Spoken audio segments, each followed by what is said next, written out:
Buenas tardes, tengan todos ustedes, pueblo de Venezuela. Efectivamente, el día de hoy, tal como siempre ha acostumbrado el Ministerio Público desde nuestra llegada a esta importante y decisiva institución de la justicia venezolana, en el derecho humano siempre de mantenerlos ustedes informados, comunicar los avances de investigaciones y programas en marcha. El día de hoy vamos a hacer un breve balance de los programas públicos de calle, de justicia popular, de atención a la gente de nuestro pueblo, conocidos como el Ministerio Público va a tu comunidad, el Ministerio Público atiende tu denuncia en la parroquia y programas de acción en defensa de niños, niñas, adolescentes, ancianos, jóvenes, mujeres de nuestro pueblo, así como hacer igualmente avances y adelantos de las investigaciones actualizadas de la lamentable y terrible trama Brazalete Blanco que vincula en las recientes horas a la ciudadana venezolana Rocío San Miguel, entre otros.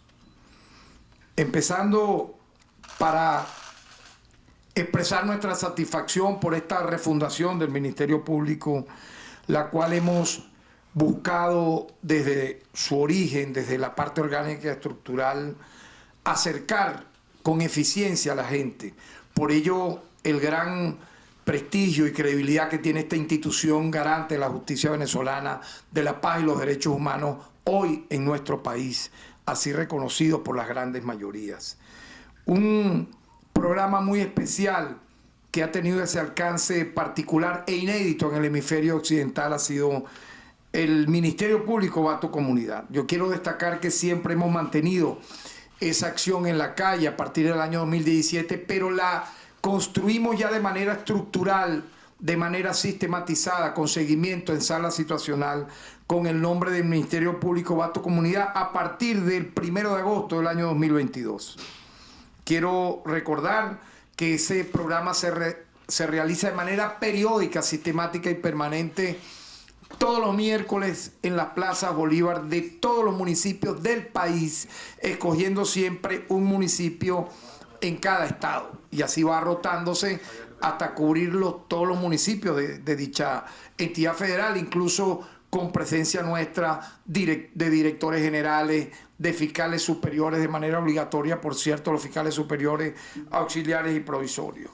En este sentido, quiero destacar como un hecho relevante que hasta la fecha hemos recibido 3.732 denuncias y se han brindado, oigan esto, 27.005 orientaciones para un total de 30.737 personas atendidas, no en despacho fiscal, eso es lo importante, sino en estas plazas donde la gente ya sabe, se acerca, están los fiscales con sus actas de entrevista para atender a nuestro pueblo y resolverle los casos. Otro programa de un tremendo alcance que quiero destacar es el Ministerio Público atiende tu denuncia en la parroquia. Fue increíble la aceptación que tuvo cuando lo arrancamos este mes de enero del año 2024. Esto consiste en un despliegue mensual a escala nacional de nosotros como fiscal general, los fiscales superiores, directores generales y de línea en sitios neurálgicos donde efectivamente el pueblo puede acercarse a entregar su denuncia, como plazas, centros educativos, mercados populares, centros de detención preventiva, estacionamientos públicos, centros afuera de centros comerciales, como una forma de protección y asesoría jurídica inmediata y directa a la población más vulnerable. Vean ustedes que en el primer despliegue realizado hace apenas unos días, logramos visitar 291 espacios. Se atendieron a 1.148 personas, se recibieron 75 denuncias que revisten carácter penal, se detectaron 41 irregularidades y se dieron 1.073 orientaciones. Y eso es apenas el inicio. Igualmente, el programa del Ministerio Público protege al adulto mayor de un gran impacto y sensibilidad. Quiero destacar que a partir del 20 de abril del año 2023 iniciamos ese programa con el propósito de garantizarle los derechos humanos y el acceso a la justicia a nuestros abuelos, muchas veces vulnerados sus derechos legítimos de su propia propiedad, de su propia bien, su hogar, su casa, su local. Quiero destacar que hemos recibido 8.323 denuncias de delitos y se han brindado 18.027 orientaciones para un total atendido de 26.350 adultos mayores. Imagínense en este corto periodo. En este lapso hemos logrado 1.752 restituciones de propiedad de personas mayores que sufrieron la ocupación o invasión de su vivienda o local. Igualmente, un balance muy breve de campañas tan impactantes como la de atención a los animales. Yo quiero destacar que como fiscal general de la República he presentado ante la Asamblea Nacional, cuando hemos hecho el informe de gestión, una ley innovadora de protección a los animales y a la fauna.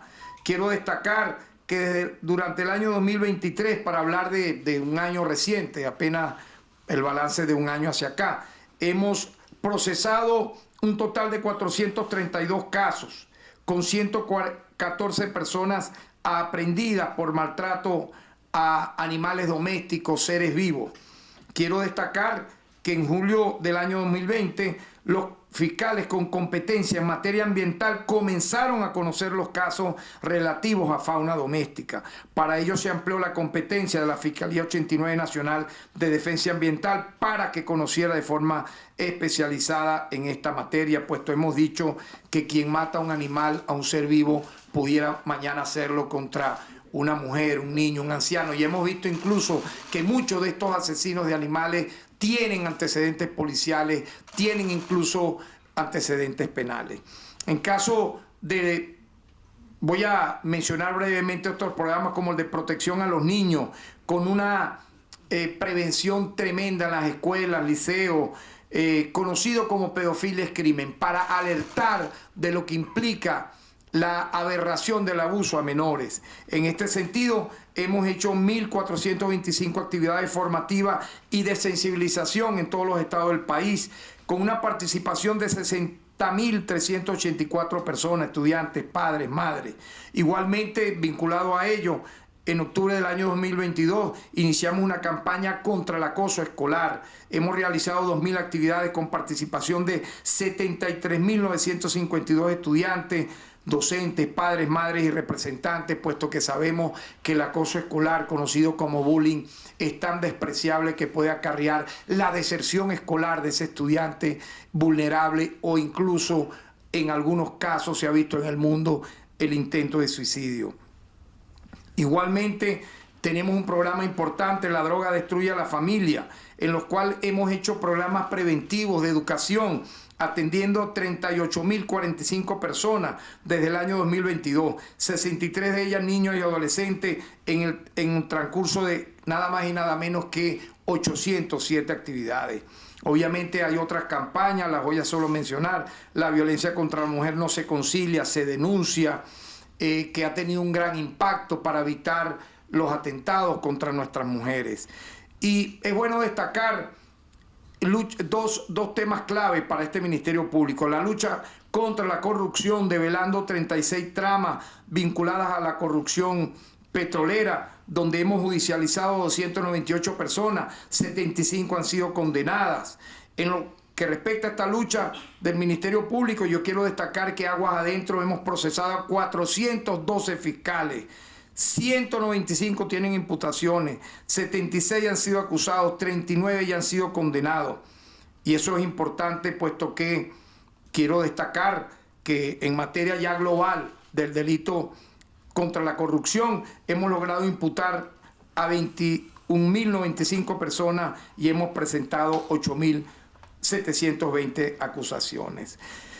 Y un tema que siempre va a ser vulnerable y del cual tenemos gran conocimiento: la protección a los derechos humanos. Para quienes se dedican a lanzar improperios en campañas de propaganda, yo diría de guerra, ni siquiera de cuarta generación, yo diría de guerra sucia contra nuestro país, un Estado ejemplar en su constitución a nivel programática de defensa de los derechos humanos, desde el preámbulo pasando por el título de Derechos Humanos, que contiene 6 capítulos en favor de los derechos civiles, políticos, económicos, sociales, culturales, ambientales e indígenas, hasta sus disposiciones finales. Ninguna constitución en el mundo tiene este avance tan importante y es una honra haber sido en ese momento presidente de la Comisión de Derechos Humanos de la Asamblea Constituyente que elaboró ese título. Así que nadie nos va a venir a dar clases de cómo se ejecutan acciones judiciales de protección y de defensa de los derechos humanos para que no haya impunidad, porque con justicia no hay impunidad.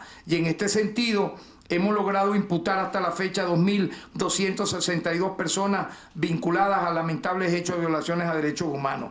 Han sido acusados 2.612, han sido privados de libertad 983 y hemos logrado 543 personas condenadas. Este esfuerzo sostenido ha logrado algo sumamente increíble en el hemisferio occidental, que es la notable disminución de las denuncias de violaciones a derechos humanos en nuestro país, a una cifra cercana de un 40%. Por algo será, porque hay justicia contra la impunidad. Entonces las denuncias, vamos a decirlo así, han disminuido.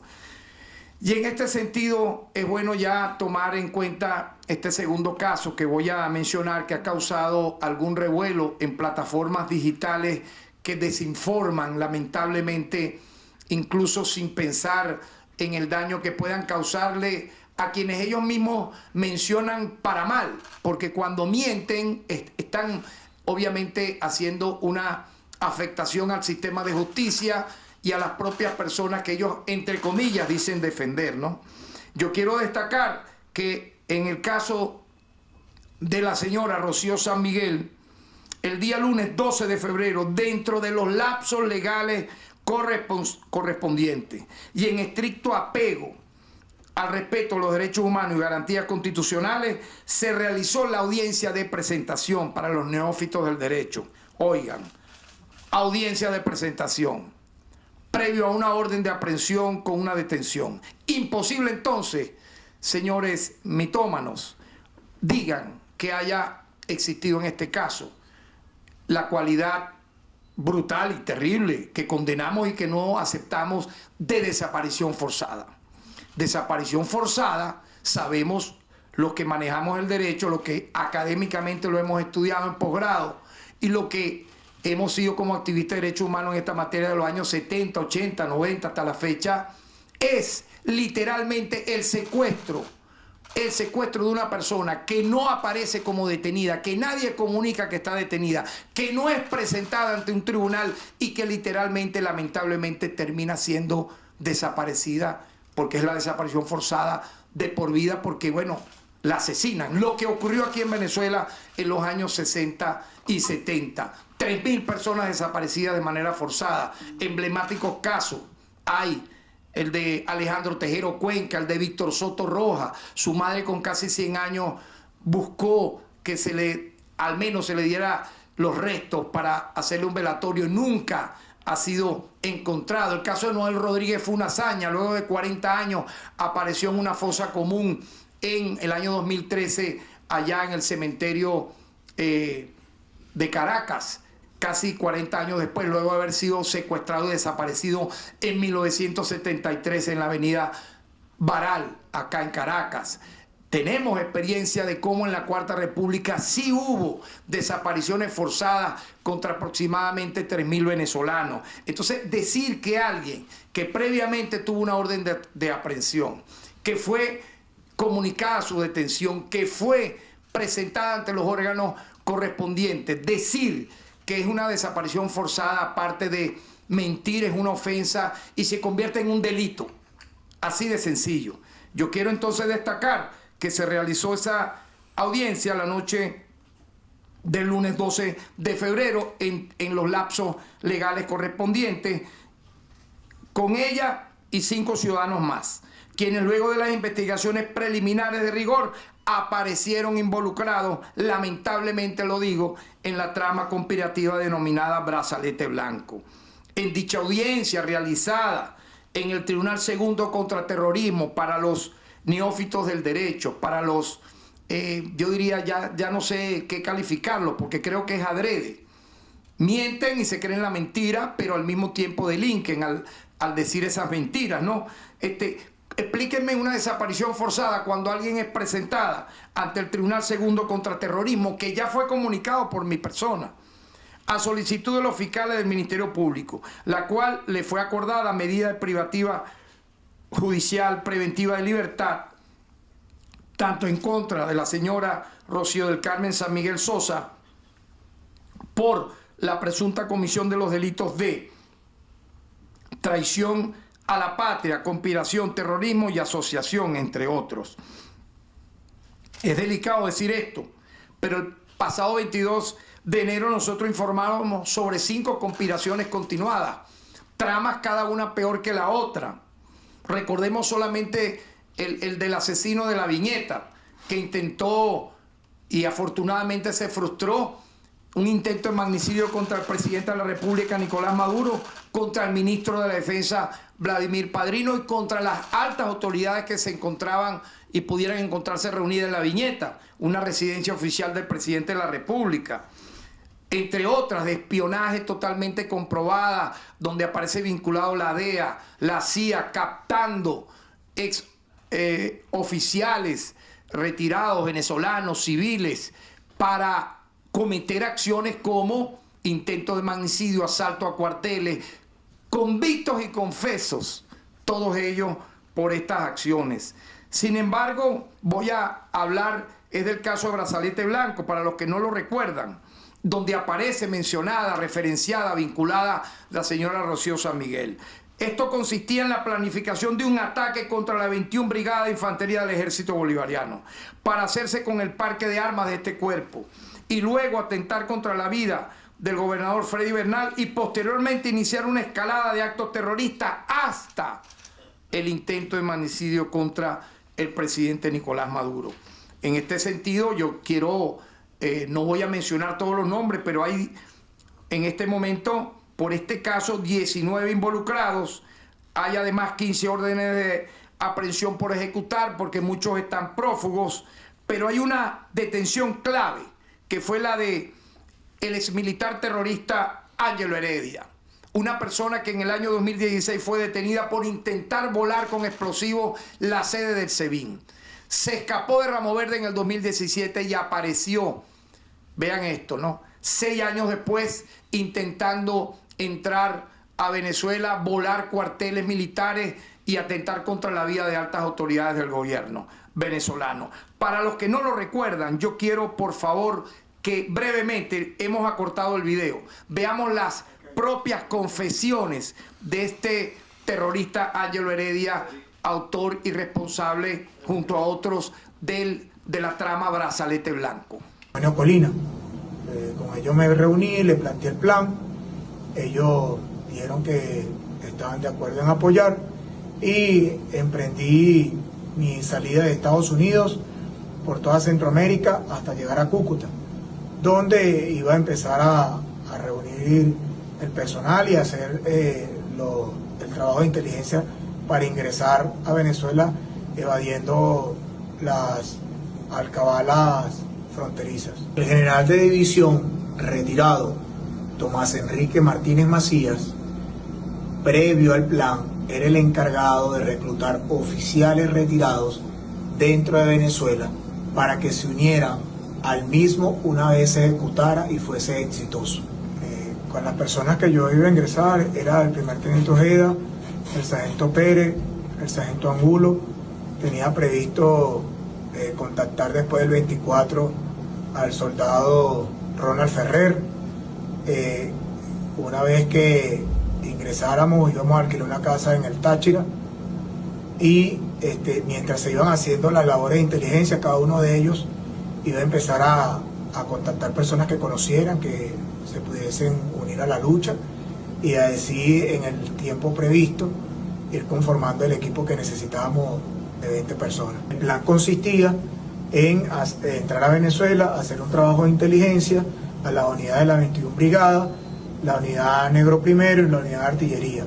Una vez se tuviese prevista cuál era la unidad más vulnerable, tomar por asalto, tomar las armas, hacer una defensa de área, utilizar los periodistas para que hicieran pronunciamientos dándole credibilidad a la operación y de allí se tenía previsto tratar de ubicar al gobernador Bernal, tomarlo como rehén y tomar la gobernación. De esta manera, hacer pronunciamientos tanto militares como pronunciamientos de los periodistas, pronunciamientos de nosotros como unidad táctica que estaba operando, y al final se esperaba un pronunciamiento político, el cual lo iba a dirigir la líder opositora. En el desarrollo del plan existían unos periodistas y youtubers, los cuales estaban en conocimiento del plan y la fecha, que iban a tener como misión la parte comunicacional para difundir en las diferentes redes sociales, canales, noticieros, todo lo que estaba sucediendo en situ. Entre ellos estaba el primer teniente Colina con su plataforma, el doctor Norbey Marín, Wender Enrique, la doctora Tamara Sujú y la periodista Sebastiana Barraez. Cuando en todo este proceso de planificación teníamos contacto con el teniente coronel César Ciero, el cual nos iba a ayudar con la orden de operaciones, y él decidió de que la operación se llamara Brazalete Blanco. En esa orden de operaciones nos iba a explicar cuál iba a ser el avance que íbamos a tener una vez si teníamos éxito de que la población venezolana se uniera a la operación de resistencia, cuáles eran los pasos a seguir una vez se tuviese un mayor número de personas para ir avanzando hacia la capital.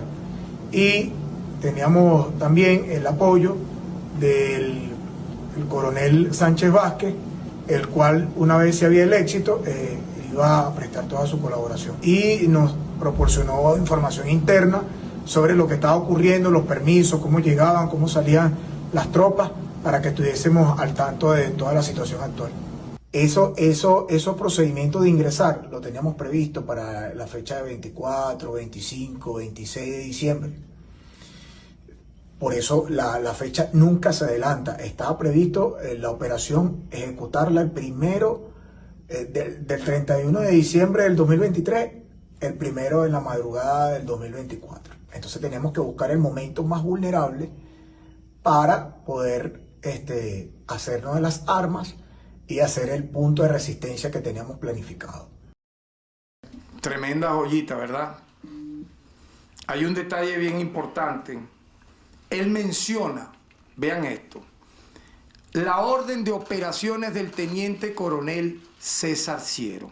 Todos lo escuchamos clarito. Aquí nadie puede decir que no escuchó de la boca de este criminal convicto y confeso, con esa cara de psicópata, de asesino, que venía con todo porque es un demente.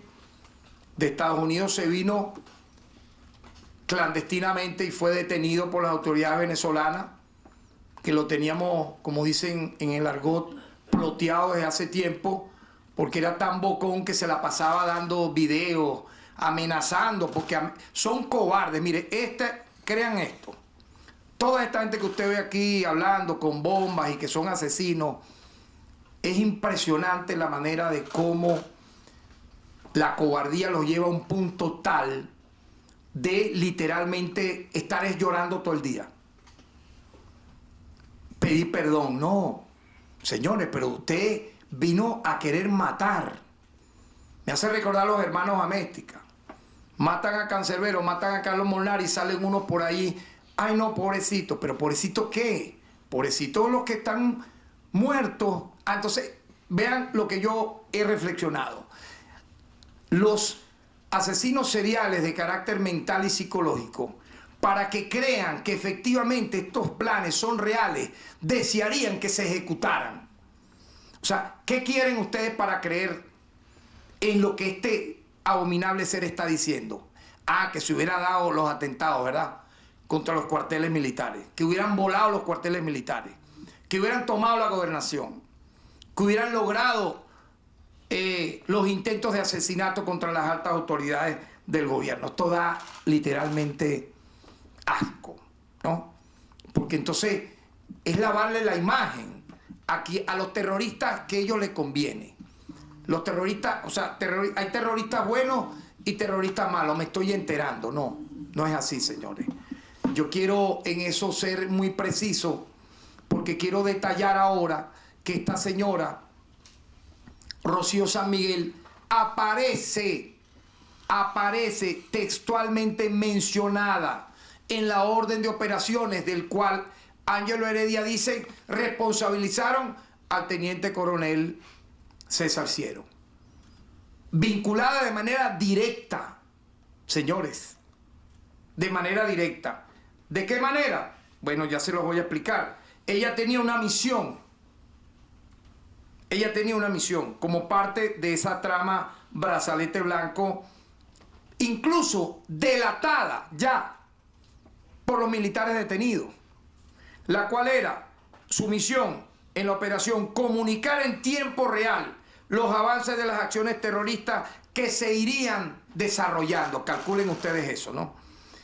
Ello en función de su implicación en este caso, lamentablemente todavía en curso, por la que las investigaciones están en marcha y aparecerán, no hay sorpresa, tal vez nuevos detenidos, y que luego de la detención de esta señora y su entorno, en las extracciones telefónicas, obviamente se han visto cosas sumamente delicadas, de la cual no voy a mencionar acá por reserva legal, que la vinculan en esa campaña en contra de la Fuerza Armada Nacional Bolivariana, una gloriosa Fuerza Armada Nacional Bolivariana, heredera de todas las hazañas del Libertador, donde incluso ella reconoce su papel de estar conspirando, malponiendo a las Fuerzas Armadas en Europa y en Estados Unidos. Incluso hay documentos hechos por ella a mano, encontrados en unos teléfonos y una laptop. Ahora, alguien preguntaría, un entorno cercano a ella fue detenido y luego liberado con medidas cautelares. ¿Por qué? Bueno, simple y llanamente, y esto es bueno destacarlo, lo voy a referir, que luego de nosotros detenerla a ella, su entorno más cercano actuó al margen de la ley, lamentablemente, al ocultar y encubrir medios probatorios pertenecientes a dicha ciudadana.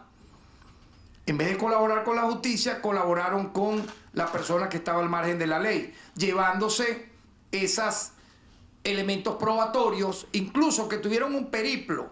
Estuvieron primero en Higuerote, luego en Caracas, terminaron apareciendo en Guárico, pero la justicia venezolana tiene un alcance siempre impecable y pudimos recuperar dichos aparatos. Las 4 personas que actuaron en este encubrimiento fueron presentadas y se le otorgó una medida cautelar menos gravosa, consistente en la presentación periódica al tribunal de la causa. Yo quiero destacar eso, porque se ha engañado y mentido también diciendo que presuntamente estaban desaparecidas todas estas personas. No, fueron presentadas el mismo día 1 de febrero, fueron imputadas, se les otorgó en base a lo recabado la medida cautelar correspondiente de régimen de presentación, entre otras. El sexto implicado es el oficial retirado Alejandro González de Canales Plaza, contra quien se solicitó y fue acordada medida de privación judicial preventiva de libertad por la presunta comisión de los delitos de revelación de secretos políticos y militares concernientes a la seguridad de la nación, obstrucción a la administración de justicia y asociación. Yo quiero, para ir resumiendo y terminando, hacer una reflexión que tiene un carácter didáctico sobre lo que implica tergiversar el tema de las desapariciones. Por ejemplo, se ha pretendido vender, como ya lo dije inicialmente, una detención que tuvo previa una orden de aprehensión realizada en el marco de una investigación penal que fue previamente difundida en el mes de enero, con motivo de las acciones por acá ya reveladas y que la hemos denominado conspiración continuada. Convertir eso en una desaparición forzada. Según Naciones Unidas se considera desaparición forzada toda forma de arresto, detención, secuestro o cualquier modalidad de privación de libertad perpetrada por agentes del Estado o por personas que actúan con la aquiescencia del Estado, seguida de la negativa de las autoridades a reconocer la situación de privación de libertad. Eso nunca pasó aquí. Siempre se comunicó, está detenida. Luego se comunicó de manera inmediata, será presentada ante tal tribunal y se la solicitará tal y cual medida o precalificación. O también dice acá, revelar la suerte o el paradero de la persona interesada. Lo que sustraería a la víctima de la ley, en este caso el artículo 2 de la Convención Internacional para la Protección de todas las personas contra las desapariciones forzadas. El órgano competente, el tribunal, destacó como lugar de reclusión para la ciudadana Rocío San Miguel, y ella misma firmó la defensa pública que la asistió allí para el SEBIN. Y en el caso del señor Alejandro José González de Canales Plaza, para el DIGESIN. Entonces, ¿cómo explican que hasta ahorita haya gente diciendo de una desaparición forzada? Es algo impresionante, ¿no? Todo es para enlodar la democracia venezolana, las instituciones democráticas que velan por la justicia y el Estado de Derecho. Yo quisiera destacar la lamentable acción, lo referimos en un Twitter, la feroz campaña que algunas ONGs tarifadas realizaron al respecto. Yo me pregunto, ¿cómo califican en otros países como España o Estados Unidos a personas involucradas en graves hechos como los que acá hemos enumerado? El caso, por ejemplo, del asesino de La Viñeta, encargado nada más y nada menos de seguridad, de la seguridad de la residencia presidencial, y estaba colaborando para que se perpetrara en esa residencia el asesinato del presidente de la República, Nicolás Maduro Moro. Aquí conocemos bien lo que son las desapariciones forzadas, ya lo dije. Durante la década de los años 60, 70, 80 y 90, 3.000 desaparecidos. La mayoría todavía, sus familiares, nietos, bisnietos, los siguen buscando. Y en este sentido, yo quiero destacar que yo pertenecía a la Comisión por la Justicia y la Verdad, que registró un total de 10.071 víctimas de asesinato, tortura y desaparición por motivos políticos durante el periodo de la llamada Cuarta República. De eso nadie dice nada. De eso ni la ONU, ni el Alto Comisionado de Derechos Humanos de la ONU, ni la CPI, ni órganos supuestamente encargados de velar por los derechos humanos revelan o expresan antecedentes como este de terrorismo de Estado. Yo quiero destacar la instrumentalización de las ONG para dañar la imagen del Estado venezolano y la democracia. Nosotros venimos de los comités de base de derechos humanos de los años 70, 80, 90, ad honorem, no los pagados y tarifados por la USAID, con miles y millones de dólares dispuestos para ese financiamiento en Venezuela y en el mundo. Ha habido una mutación negativa, puesto que el brazo de esa supuesta ayuda es la USAID. Estados Unidos ha financiado en todo el mundo programas para defender los intereses de Estados Unidos en cada país a través de partidos y organizaciones no gubernamentales. Cuando algún gobierno es considerado contrario a sus intereses, a través de la USAID, oigan bien, por eso es bueno destacar esto en esta rueda de prensa, el gobierno de Estados Unidos financia a sus opositores, incluso para que se levanten contra ese gobierno. Lo que ha ocurrido en Venezuela. En el año 2020 la USAID admitió que entregó 128 millones de dólares desde el año 2017 para, entre comillas, apoyar a defensores de derechos humanos, organizaciones de la sociedad civil, medios independientes y supervisores electorales en Venezuela. 128 millones de dólares. Increíble. Así como para ayudar al gobierno interino del innombrable y despreciado incluso ya por su propio entorno y familia, que hoy está dándose la Dolce Vita en Estados Unidos. Y a la Asamblea Nacional de facto, que dice y que gestionan el exilio. A desarrollar planes para recuperar la economía e implementar servicios sociales durante una transición a la democracia. Les entregaron casi 130 millones de dólares. Para mí siempre es más. Ellos dirán así, pero la cifra seguramente real es el doble o el triple. En su manual de asistencia a partidos políticos, en el apartado apoyo a los intereses nacionales de Estados Unidos, la USAID explica que se fomenta dicha colaboración para que en el marco de la gobernabilidad los partidos políticos extranjeros que reciben apoyo puedan contribuir a la seguridad nacional de Estados Unidos y promover los objetivos de su política exterior. Se trata entonces, como ya bien lo dije, de una instrumentalización de las ONGs y los partidos políticos para la defensa de los intereses de potencias extranjeras en nuestro país. Entonces aparece de pronto personas que no tienen militancia en derechos humanos, que usted nunca la vio en los años 60, 70, 80, 90, luchando por las víctimas, por estos desaparecidos, cuando se dio la masacre de Cantaura, Yumare, el Amparo, el Caracazo, asesinatos seriales de estudiantes. Nunca aparecían estas personas, incluyendo la ciudadana Rocío San Miguel. Nadie la vio. Ahora de pronto le dan la fachada de defensora de los derechos humanos. ¿Para qué? Para desacreditar la investigación. Alguien puede utilizar el ropaje incluso de la Madre Teresa de Calcuta. ¿Cuántas veces eso no ha pasado? Y terminar cometiendo un delito. ¿Quién tiene impunidad? ¿Quién tiene inmunidad? Porque, entre comillas, pueda pertenecer a una de estas ONG financiadas por la USAID. Eso jamás se ha visto. ¿Qué pasaría, como dije, en naciones que hoy atacan a nuestro país por hacer justicia en relación a estas tramas conspirativas de violencia, de terrorismo, y tener el país en calma, en convivencia? Vean ustedes los informes de carnaval, el pueblo disfrutando en todos lados, los informes que se han visto, la gente asistiendo a conciertos, la gente buscando emprender. Eso es lo que quiere el país. Pero una minoría, microminoría, quiere esto que vimos, lanzó en su alocución orate Ángelo Heredia, y que tenía toda una trama de captar personas con órdenes de operaciones donde se vincula a Rocío San Miguel para hacer violencia en nuestro país. Ahora, quisiera una reflexión final ya para terminar.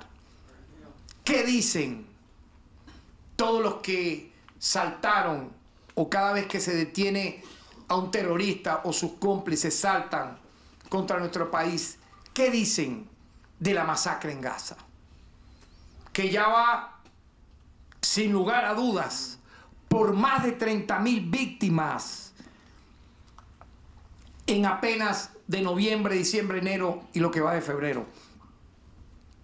Ustedes sabían que más de la mitad son bebés recién nacidos, niños y mujeres, incluso algunas embarazadas.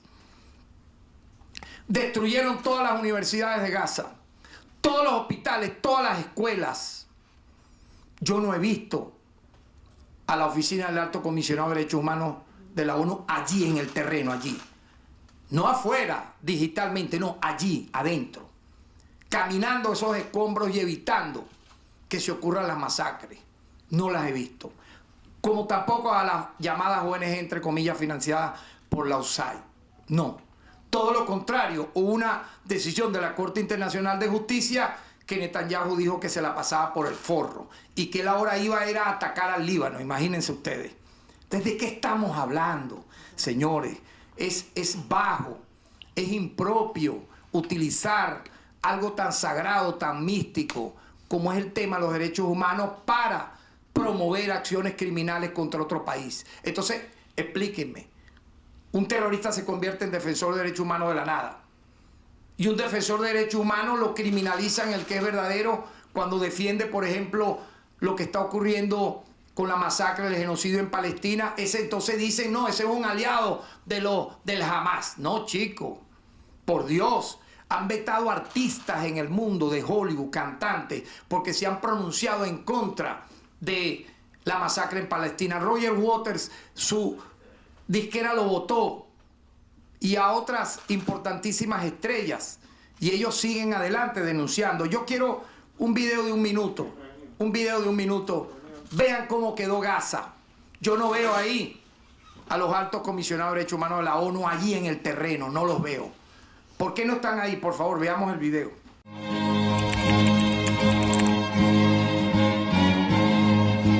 El camino es solo Una de las cosas, semillas sin tierra, no te darán rosas. Faltan los amigos que marcharon lejos dentro de la tierra, sentimiento adentro.